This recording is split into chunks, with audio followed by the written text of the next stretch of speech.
Welcome back to Random Movie Review Time, where I pick a random movie, don't read the description, and review it. Last night I decided to watch a movie at midnight called Girl from 1998, and I thank God I did not see this at my more impressionable ages. So starting off, Girl has some pretty huge fucking names in here, by the way. Sean Patrick Flanery, Tara Reid, baby Adam Scott, I think this might be one of his first roles, Portia de Rossi, and Selma Blair.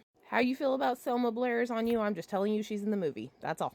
And this had to have been right before Legally Blonde, if not subsequently with Legally Blonde, because it's the same exact look. Anyway, so this girl named Andrea in the second half of her senior year, she's already gotten into an Ivy League college. She's just basically biding time until graduation, and she discovers the underground post-grunge scene. But really she doesn't. She has a friend who has a band, and she becomes obsessed with the singer from another band who's supposed to be like a Kurt Cobain wannabe. I think he's more of a Chris Cornell wannabe. And she becomes obsessed. She's always talking about him. She's always going to look for him in places. And so she keeps saying, oh, I'm becoming a groupie. And all her friends are like, you're becoming a groupie. Listen, if there is anything I know from the movie Almost Famous, this is not being a groupie. Being a groupie means sleeping with somebody because you want to be near somebody famous. She is experiencing obsessive behavior. And so, then they do it. And she's like, oh, it's the best sex I've ever had. But let me describe to you this sex. First off, it's her second time. We see the first time, and it's not good. But it's a mattress on the floor of his sister's apartment with a bunch of trash and dirty clothes right next to him.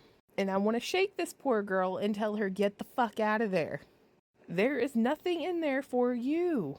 And the rest is pretty much him going back and forth between treating her like shit and wanting her, and her being obsessive. Meanwhile, all her friends are fucking going through it, and we don't touch on a whole lot of it, and it pisses me off, and I'm just like, absolutely not.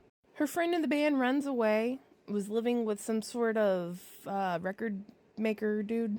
So she's doing okay, but she drops out of school. One of the other members of her band, she didn't take any of them with him, and he commits suicide. We don't find that out until graduation.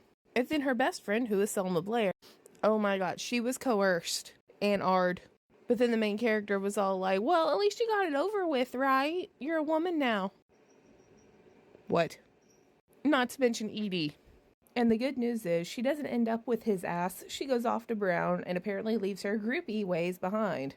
To be honest, the secondhand embarrassment was so bad, I was fast forwarding through entire scenes. And then that one thing I mentioned, yeah. So for those particular reasons, it's getting a 2 out of 10. Okay, bye.